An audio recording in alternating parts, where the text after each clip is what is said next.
I think Reverend Fahed, he just put in also in the chat that the Atlanta Multi-Faith Community is planning an event that's on Saturday at 4 p.m. So he also has his email if you want to email him if you're based in the Atlanta region.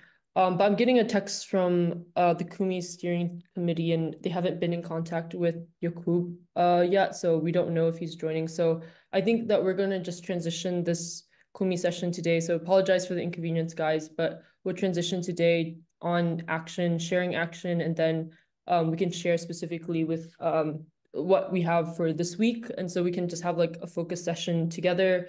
I'll talk a little bit about what we're going to do next week, since it's going to be an exciting session. We're featuring student activists next week who are protesting on their campuses. So I'll talk a little bit about who we'll be featuring in terms of universities. So in terms of Kumi Action, we shared some last week on, again, Nakba Day tomorrow with the links. I won't read the document again, but that's one specific action that we want people to continue sharing, especially in light of tomorrow. In terms of Europe, we have a campaign to support the Eurovision boycott. So Palestinians have called for a boycott of this year's Eurovision Song Contest because of the refusal of its organizers to expel Israel from the competition, as well as eliminating or disqualifying participants who have shown support for Palestine. So, if you want to learn more, we have a specific letter for this. So I'll put this in the group chat for everyone right there.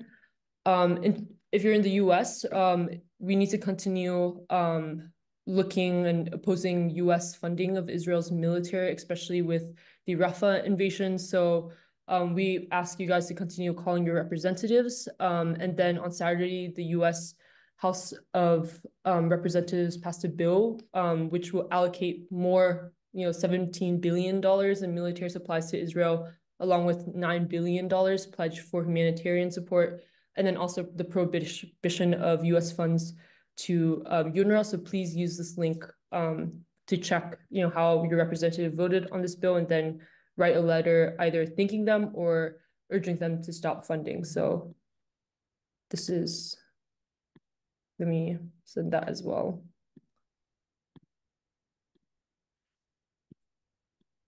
And then ongoing again is just pressuring your governments. So we ask you guys to do that.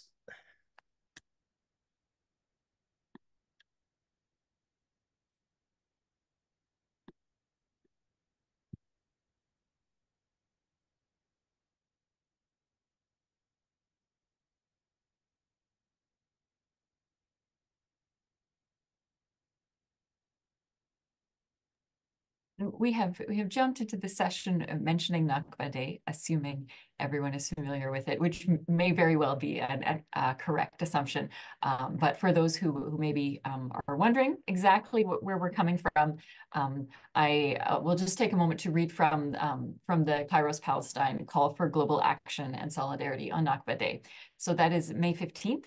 The Nakba, or catastrophe, which culminated in the forcible displacement of more than 750,000 Palestinians between 1947 and 1949, continues today.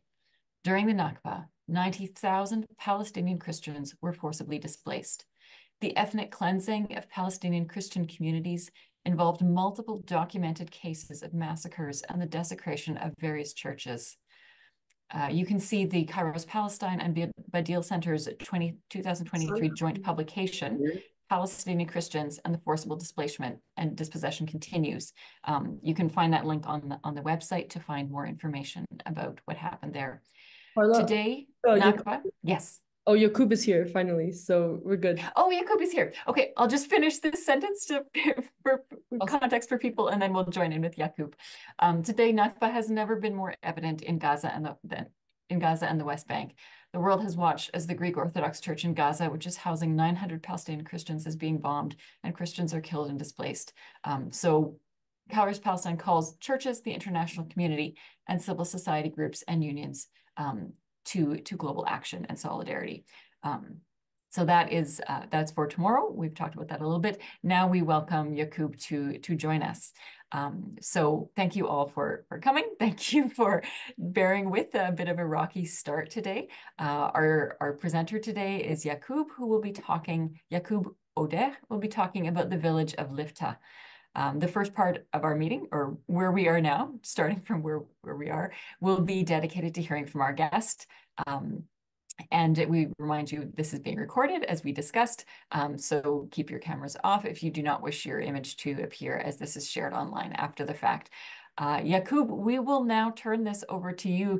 We invite you to please introduce yourself and share with us what you would like. And as our guests listen to what is being shared, please feel free to post questions in the chat and we will ask them after the presenter has finished. Yaqub, please go ahead.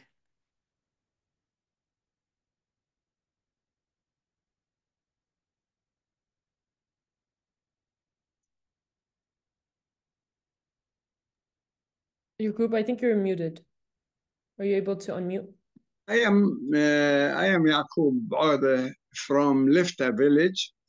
I born in Lifta in 1940. Lifta is my life. I born in Lifta for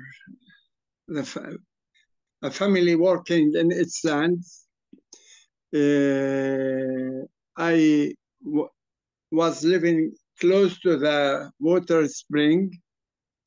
So most of my time or my childhood spent in the water and in the gardens close to the water spring. I remember when I was calling my relative kids, Ali and Muhammad, come on I am in the yard close to the water spring, and spend our time following the birds and swimming and cutting fig fruits. Also, I used to bring water from the pool and drop it on the rocks and make by the mud running water like a river.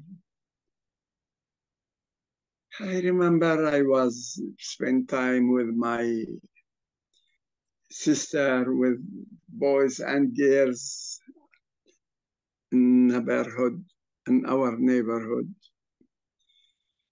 I remember my school also. Lifta school. I graduated the first and 2 months in the second degree.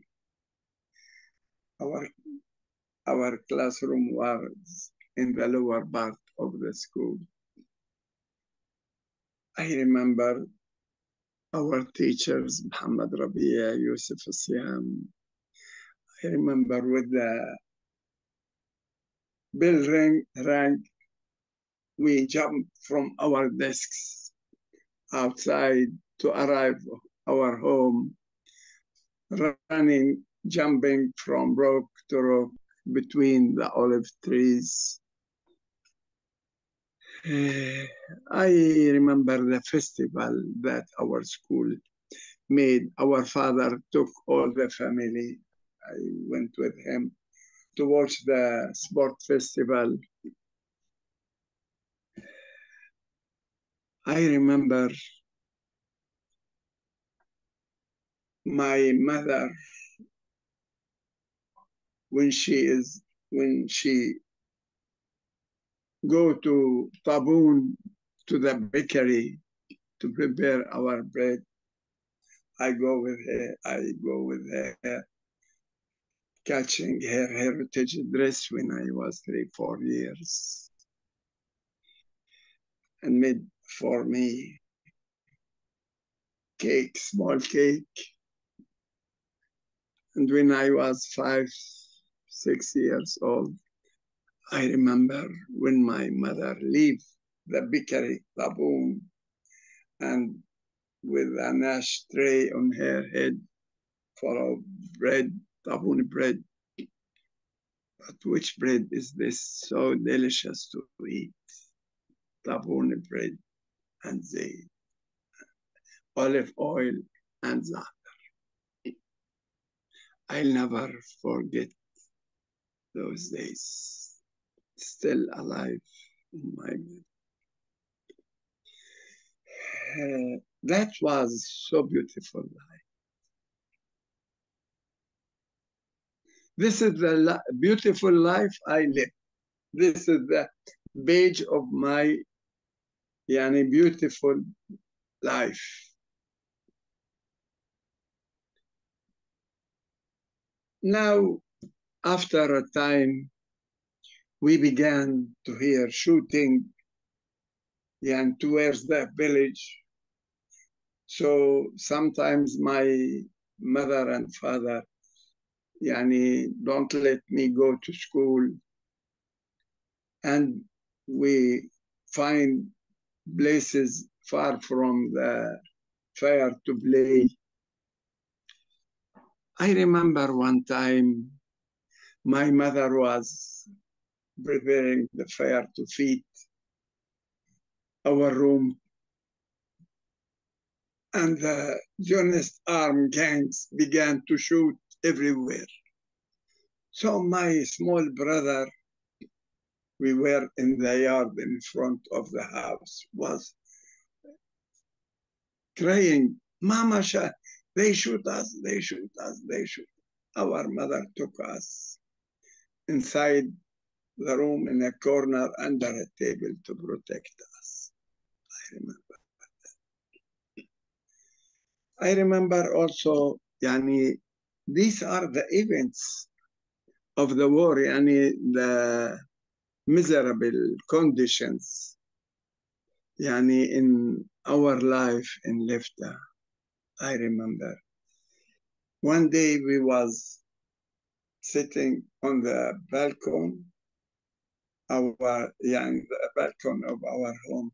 We can control the life in the east, west, and also in the south, in the village. It was open. A crowd of people, men and women, were coming down to lower Lifta, because Lifta, two parts, the lower part and the lower part and the upper part.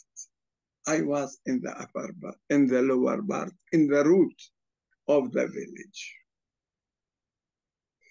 So they are coming down towards the water spring yard, and ladies crying, and I saw my mother also crying. I asked her, what is going on? Why they are coming? She said, please stop asking questions now. She was excited and crying. After that, after they prayed, it was a funeral of my mother. Explained to me that was the funeral of the men of the village that Israel made the massacre, killed them in Saleh Isa coffee up in the upper part of Lifta. They prayed on them on the yard of the water spring. After that, they moved to the graveyard. I remember also sometimes people in the village crying, Takhwa al-Madani, Takhwa al-Madani. They are shooting towards the people went to Jerusalem, to the city. Why? Because the events in Lifta began early. Why? Because the strategic location for Lifta It's the western gate of Jerusalem. So no one can enter or leave Jerusalem from anywhere without passing Lifta. So Lifta was control the transportation from and to Jerusalem. So the Zionist armed gangs put Lifta on the top of their agenda. If they do not control, seize the upper part of Lifta, it means they can't have link or yes with Jewish inside Jerusalem. And they said to Ben-Gurion, how we can control the location while the people are here. He made with his hand like this. Yani, kick them out. So, yani, displacement is a policy, is a, yani, in their mentality. Yani, what is going in Gaza these days is not a new thing. It is, yani, it's in their exercises, in their mentality since the beginning, because occupation is to kick out the original people and bring people from outside, as what the Zionist movement made, kicked us outside and brought from Australia or Europe or America or anywhere to be instead of us. Here, here the Zionist armed gangs began the events early in Jerusalem, in Lifta. They shooted Adel Atiyah, who was working in a gas station in the village. In pretext, he is watching, controlling their movements. Yani, the Zionist gangs movement. And next time, this was 28th of February, February, 28th of November 1947. 2 weeks after, 1 month after, 28th of December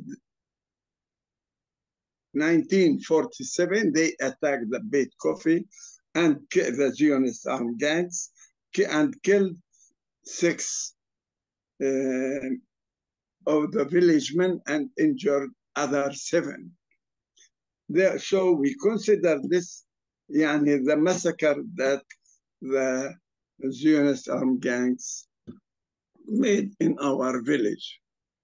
And after that, 2 weeks after, I think 11 of January 1948, the Zionist armed gangs burnt the house of our Mukhtar. And this was as a message, psychological message. Mukhtar, who will control the village affairs. If the Mukhtar cannot protect himself, what about you, people? So go away. 2 days after, 13th of January 1948, they bombed 20 houses. Why? So as to immigrate, to displace all the people in the upper part, to kick them out. This is what happened. This is what happened, and this is what also mentioned Ellen Babe, the new historian, in his book, that the goal of the Zionist armed gangs was to clean, to kick all the people from the upper part of Lifta. And this is what happened. After they seized the upper part of the village, we couldn't arrive Jerusalem. And Jerusalem is our life center, health, economic, education, social, political, everything. It's our life center. So Liftawiz began to find bypass road. They went to Shafat, to Beit Hanina, to Beit Tiksa, so as to arrive Jerusalem like this. This is my area. Instead to go only 5 minutes, we can arrive Jerusalem. But day after day also, the Zionist armed gangs became stronger and stronger. Why? Because the British colonial army want to leave Palestine. They occupied Palestine at the end of the First World War, and so as to establish, to achieve Balfour Declaration. And this is what they made. Now they want to leave. So they moved the military equipment, everything, aircraft, also tanks, everything. So they became, the Zionist armed gangs, stronger and stronger, that they can now control the bypass road also, and everything far or near, close to them in the village. So Lifta became under siege completely. I remember sometimes I was with many children, in an old house down at night, and with old people. That house considered as a shelter, while the Zionist armed gangs shooting. So one day, my father, I remember that one day they were shooting, very strong shooting everywhere. My father came to the house and carried my small sister on his shelves, and caught my small brother in his hand, and we went in front, behind him, followed him in the valley far from the fire.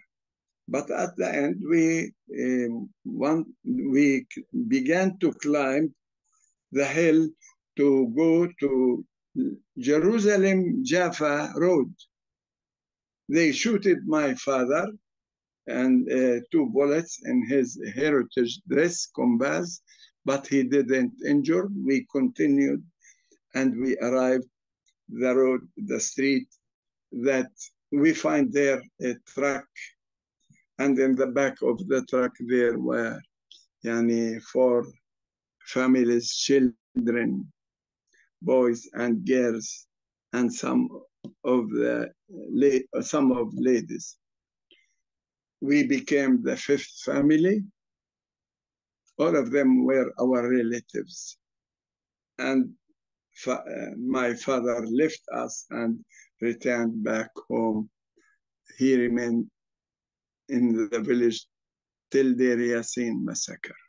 And the truck went to the way to Abu Ghosh, but in that way, a man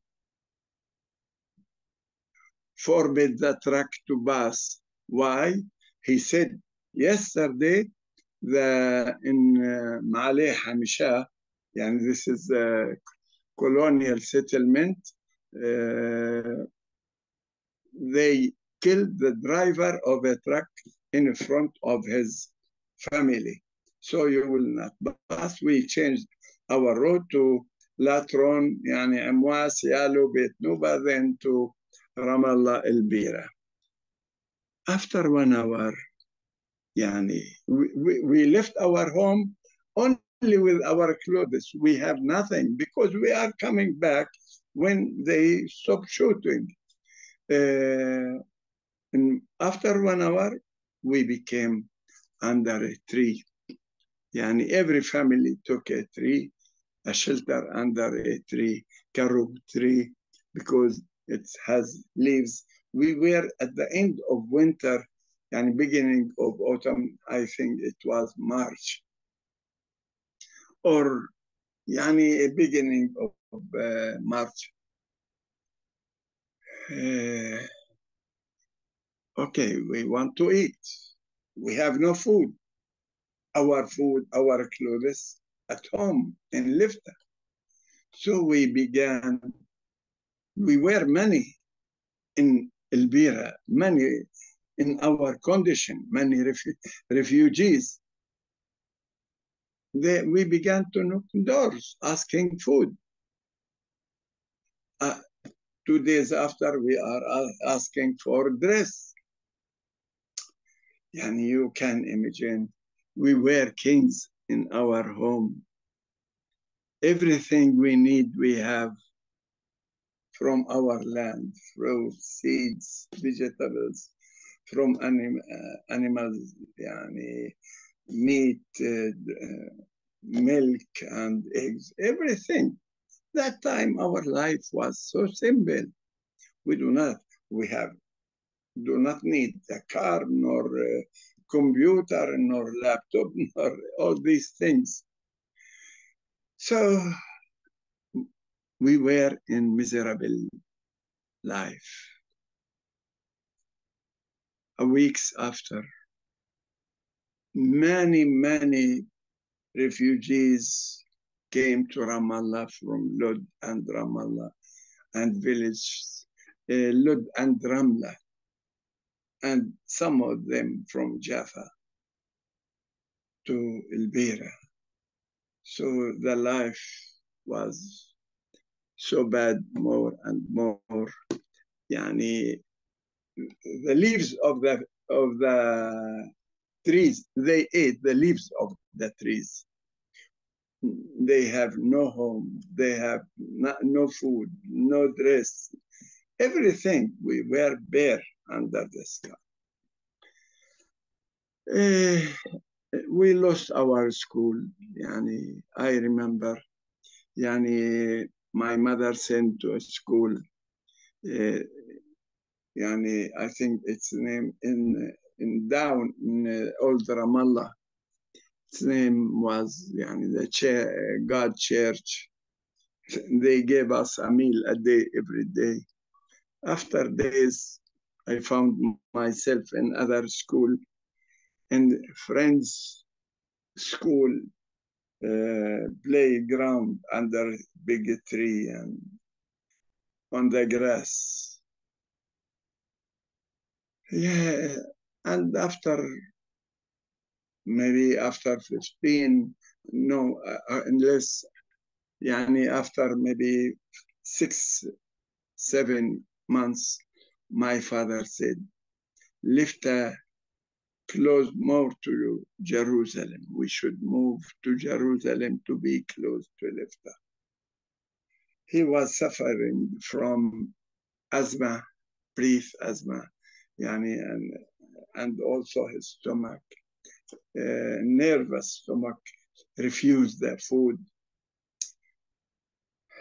He was sick. We moved to Jerusalem, where Herod's gate, Bab al-Zahra, inside. After a time, he died. So we lost يعني our house, our land, our father. We lost everything. So Nakba is not they destroyed our homes. The British colony and the Zionist movement destroyed our life. It's social life, physical life, education life, economic life, everything. They wanted to crush us.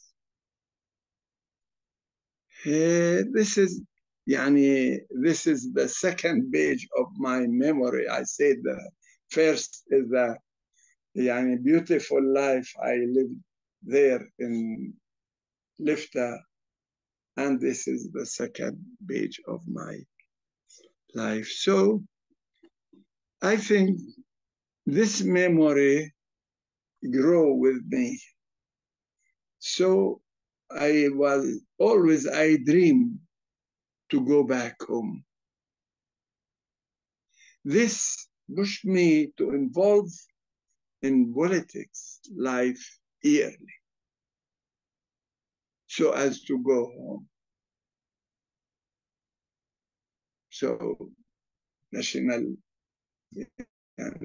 Arab movement saying always Palestine and united, and so I became a member in Arab National Movement. But it is a long way, a long road. I remember when my father died, my mother became our mother, our father, our leader, our teacher. We suffered much. The life wasn't easy. So I can now understand what means refugees, that they leave their homes, that Israel in Gaza kick them, push them, shoot them to leave. I can understand how much they suffer. And also others in the world. I think I'll never forget, I'll never forgive till I go back home. Till I go back home like everyone under the sun, to live in my state, Palestine state, free, without occupation. I think the occupier do not study from the history that every occupier, every occupation occupied at a time after he go away. Here in Palestine were under occupation many times, the Roman and Persian and Crusaders and Ottoman and British, all of them gone, but Palestine remained. And the Palestinian, my people, remain. So I think they should study from the history to put an end for their occupation and live free on our land like all people under the sun.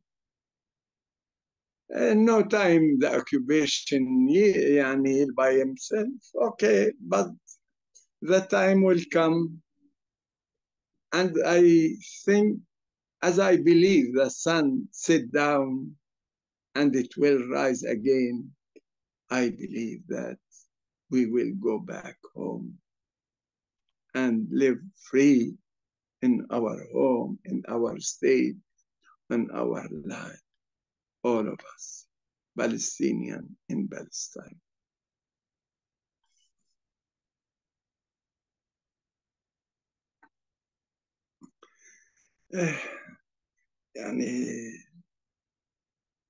This is our life without, this is our story without details. If I want to talk about the life in the village and the life after, I think I can write books.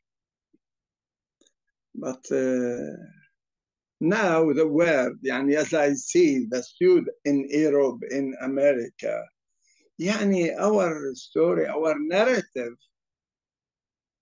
is alive. Our memory alive, our narrative alive. And now the world began to know the truth and to take the right position. Thanks for them. Thanks for you also. Yaqub, thank you for sharing your moving story. The current situation of the village of Lifta, it is a beautiful site that people visit as a tourist site, I believe, but it is threatened by Israeli construction. Can you tell us a little bit about your activism on the Save Lifta project? Yes, as I said, Lifta has a strategic location close to Jerusalem. So the British colony annexed the upper part to Jerusalem municipality and also the western part of the southern part of the lower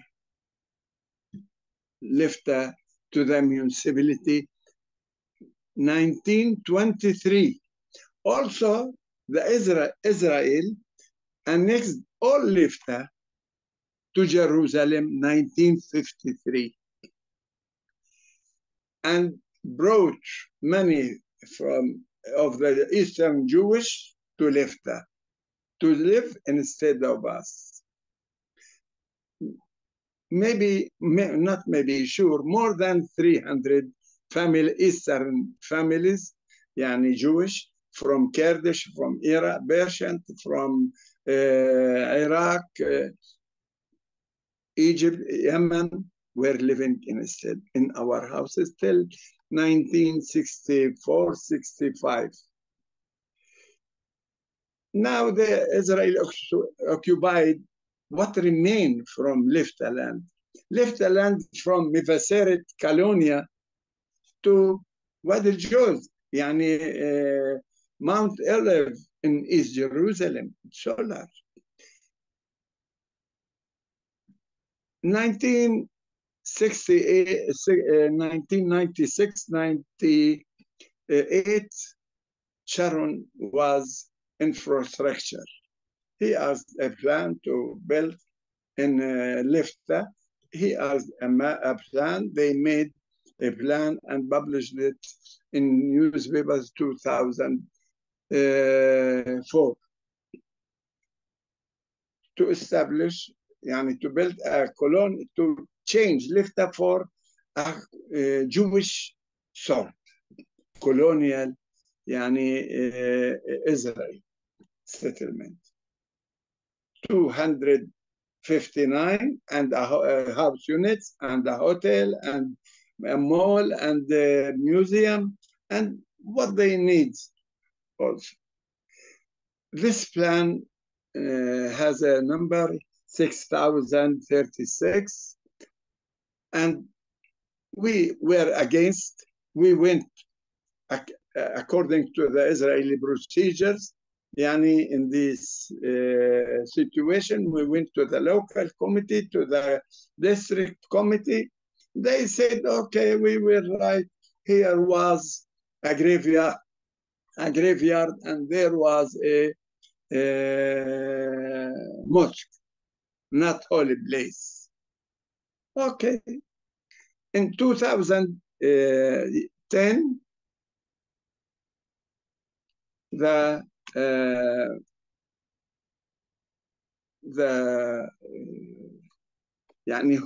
who claim that they have the Lifta or not only Lifta, all the Palestinian properties يعني Israeli Land Department published that they will build the colony. We went to the court. The judge asked them, did you make antiquities survey? They said no. He said, okay, go and make survey, antiquities survey, and after that, think if you can do or not. They refused. So the judge said the tender to sell Lifta land false and cancelled. It was a step forward as for us and for the coalition for Lifta, that they were as people who is against the plan, who are struggling to remain Lifta as it is. At least it is to be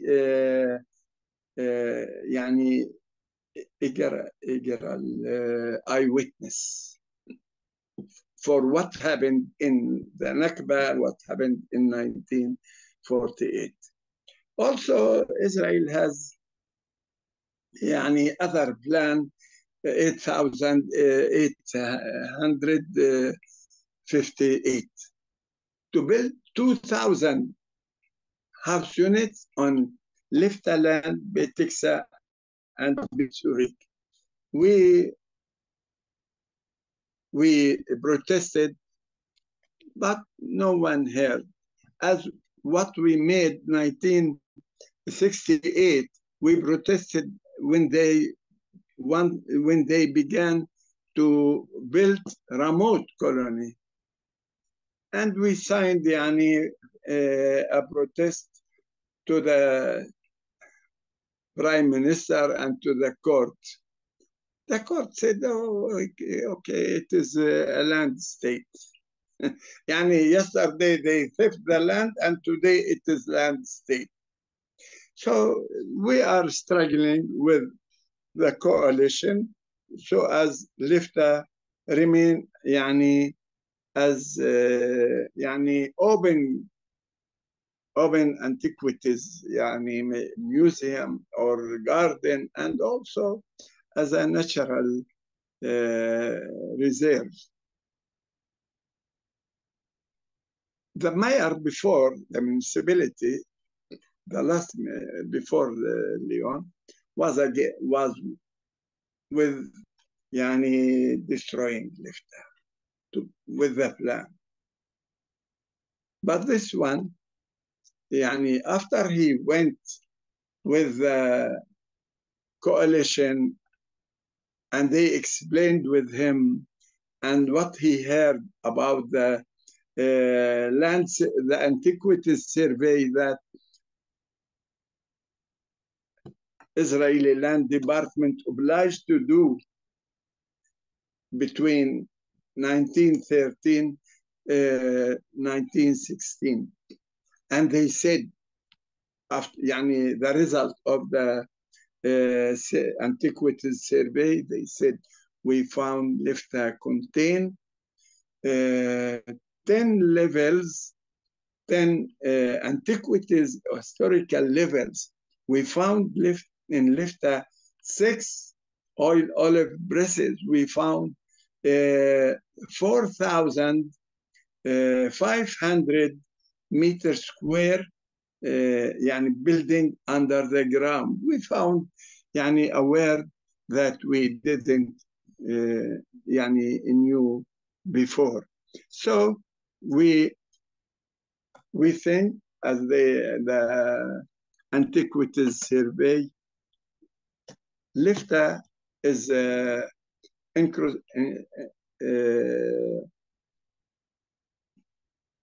antiquities location and should be as it is.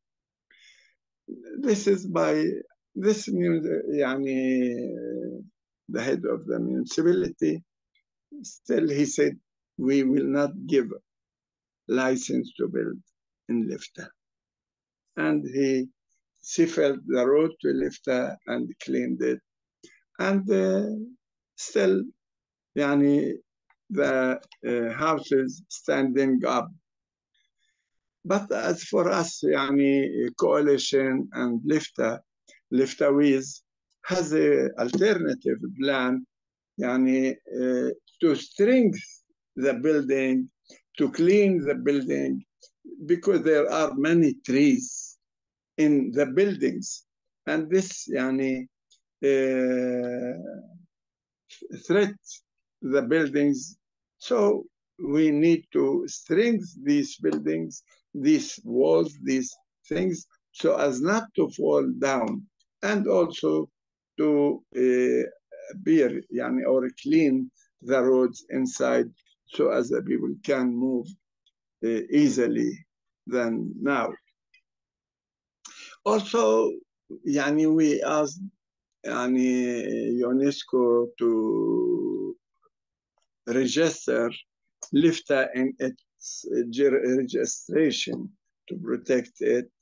They registered it meanwhile, or يعني, primary, but we, يعني, Lifta deserve to register, يعني, forever, to keep it, to protect it. Also, WFM in New York also registered Lifta as one of 25 threatened antiquities location to, يعني, and help us to, يعني, struggle with us to keep it standing up. Yeah, all the, يعني, I thanks, or many thanks for the coalition, the people that we work together with them. Thank you so much for sharing, Yaqub. And a number of people in the chat have also shared their tremendous appreciation. We have also shared the link for savelifta.org in the chat for people who want to learn some more, for folks who want to find what they can do. Perhaps they can write a letter or show support for the UNESCO heritage and the antiquities that you've spoken of.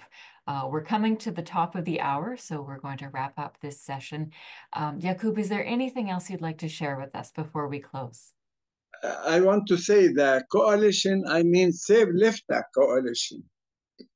Yani they are our best friends, yani. So thanks, and I think this maybe help us also and help that Lifta remain, yani, as I witness for our life. And Lifta didn't, yani, destroyed in the time of the war, should not destroy in the time of the peace. By your efforts and our efforts, maybe we can, yani, let it standing up. All right. Thank you so much for sharing, Yaqub. And folks that have heard this beautiful vision of how it has been and are inspired to move forward. Tan, do you want to say any more words to wrap us up? Thank you very much. Yeah, thank you, Yaqub, for sharing your story. We really appreciate it. And everyone here in the room is doing some type of activism, some kind. So we'll keep you in our prayers and in our thoughts. So thank you. For nothing, you are welcome. So continuing, I guess, addressing everyone else in the room, next week we will be joined by student speakers to address student protesters on campuses. So there'll be a representative from Notre Dame representing the Occupation Free ND Coalition, and then possibly Columbia University as well, either a faculty member or a student there. Yeah, join us for that, and then we'll be recording this video and along with the other links that we shared today, that will be available on the Kumi Now website and on YouTube in the coming days, and it will be shared in our next newsletter. So thank you so much, and we'll see you next week. And again, apologies for technology difficulties. Thanks for United States students. They used to come and to visit, and I invite you to come and to tour, to visit Lifta. You are welcome. Thank you, Yaqub. Thank you, Tan. Thank you all for participating today. Have a good day, good evening, good night, and hopefully see you all next week. Thank you.